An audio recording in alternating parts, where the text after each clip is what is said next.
What's up, guys? I'm going to show you how to render a modern bedroom using Path Tracer. Let's get right into the video. Alright,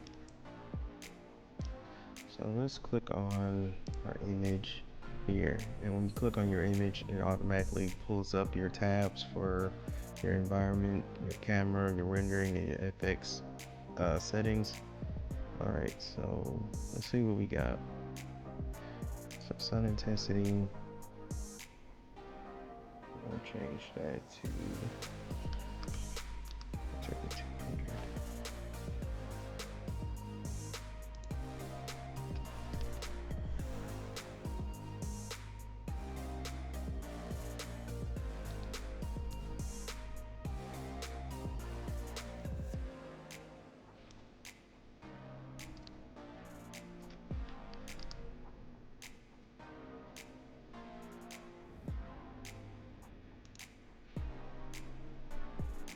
We're gonna keep the moon intensity the same.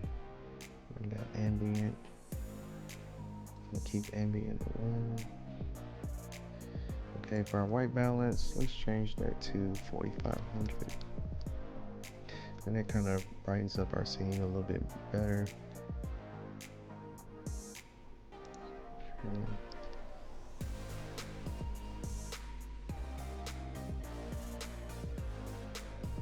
Always want to make sure that we have auto exposure. I typically always check auto exposure, just all kind of depends on how bright you want your scene or how dark you want your scene. So we'll click that for this tutorial.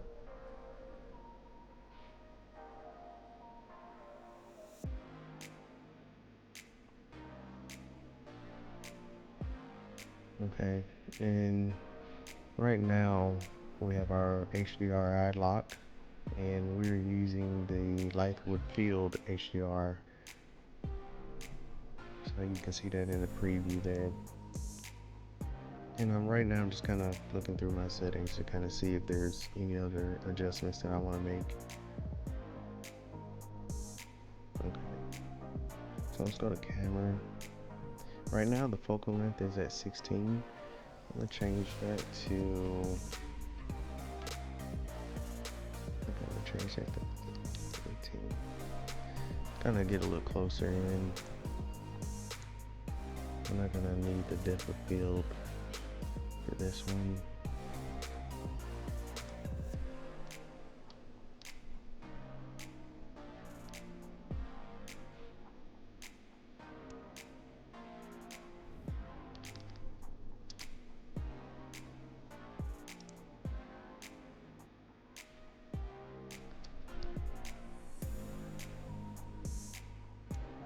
And for our sharpness, we'll put it at 35%.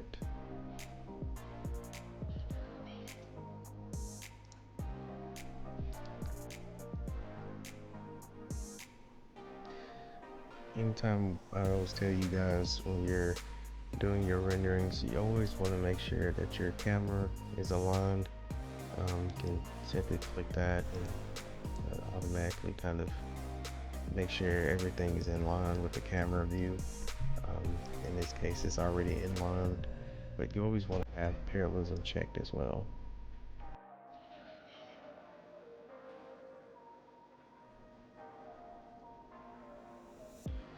Okay, so right now we're at the near clipping, and I think we're gonna leave it just like that for now. Before we get to render, before we turn on our Path Tracer, there's other settings that I want to check. In the FX, we've got our contrast at 35%. Let's see, I may want to change that. I'll probably change that to, let's do contrast, let's keep it at 35%. And our saturation,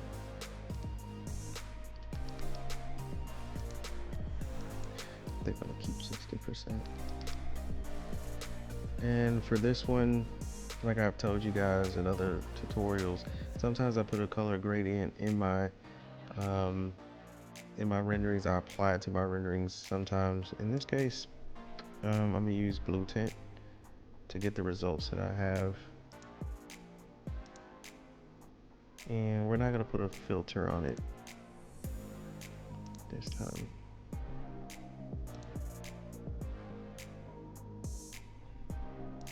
Okay, so now I'm kind of going back and checking my settings, just kind of see if I want to change anything. Sun intensity.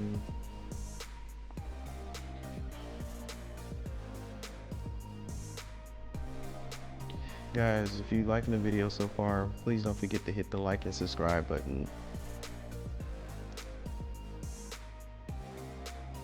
Okay, so let's just see what it looks like in Path Tracer. And right now we got it set to 1025 pixels.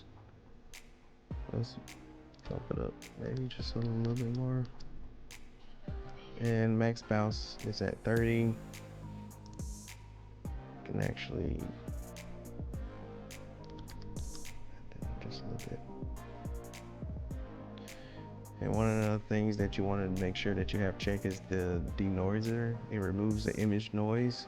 So if you don't have this checked, you'll still have the noise that looks kind of like pixelation, but you'll have the noise in your image, and it won't clear up until you actually have this checked.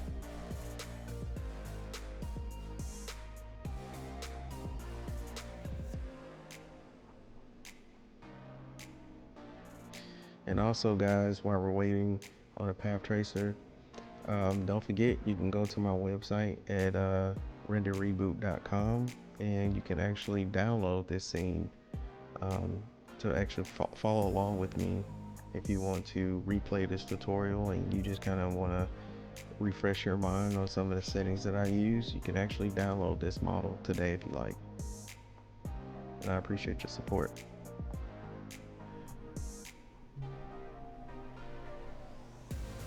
Alright, so as you can see, our final image looks pretty good. So this is one of the final results by using Path Tracer.